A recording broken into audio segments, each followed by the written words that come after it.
Hello guys, so today I will show you how to change your main screen in case that you are using two screens. So the first thing, you go right click, then you go display settings, and first thing you have to identify which screen that you are using.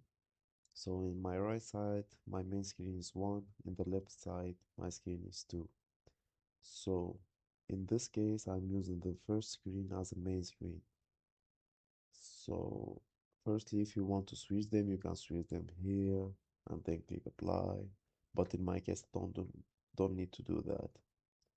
So let's say that I would like to make the my second screen is my main screen. We just click on two here, then we go here, multiply displays, and only take this one, make this my main display, and done. Right now, my screen 2 is my main screen. Let's say I want to get it back. Just I click on one, then I make this my main display. So I hope that's really clear for you. Don't forget like and subscribe and see you on the next time.